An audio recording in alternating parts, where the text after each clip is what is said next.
8-ші сөз. Осы ақылды кім үйренеді, насихатты кім тыңдайды? Біреу болыс, біреу би. Олардың ақыл үйренейін, насихат тыңдайын деген ойы болса, ол орынға сайланып та жүрмеседі. Олар өздері де үздік кісіміз, өздеріміз біреуге үлгі беріп, ақыл айтарлықпыз деп сайланды. Өздері түзеліп жеткен, енді елді түзерлігі қалған. Ол не қылып тыңдасын, және тыңдайын десе де қолы тие ме? Басында өзіндік жұмысы бар, ұлығымызға жазалы болып қаламыз ба? Елдегі бұзақыларымызды бүлдіріп аламыз ба? Немесе халқымызды бүлдіріп аламыз ба?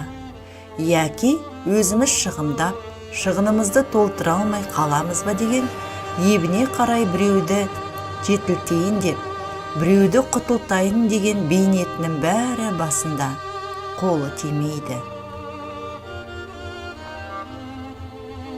Байлар, олар өздері де бір күн болса да, дәулет қонып, дүниенің жарымы басында тұр. Өзінде жоқты малменен сатып алады. Көңілдері көкте, көздері аспанда. Адалдық, адамдық, ақыл, ғылым, білім, еш нәрсе малдан қымбат демейді. Мал болса, Құдай тағаланы да паралап алса болады дейді. Оның діні, Құдайы, халқы, жұрты, білімі, ұяты, ары, жақыны бәрі мал. Сөзді қайтып ұқсын, ұғайын десе де қолы тиеме. Ол малды суармақ, тойғызбақ, саудасын жиғызбақ, күзеттірмек, бақтырмақ, ұры бөрі, қыс суық сұғанақ, солардан сақтанбақ, солардан сақтарлық кісі таппақ. Оның бәрін жайғастырып, аяғын алып келіп, мақтанға орналастырғанша қашан қолы тимейді. Енді ұры залым, сұм сұрқия өздері де тыңдамайды.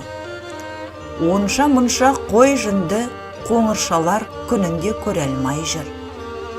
Аналар анадай болып тұрғанда, білім, ғылым, ақылды не қылсын? Және де білім, ғылым кедейге керек жоқтаяқ. Бізді не қыласың? Ана сөзді ұғарлықтарға айт дейді. Оның өзгеменен ісі жоқ.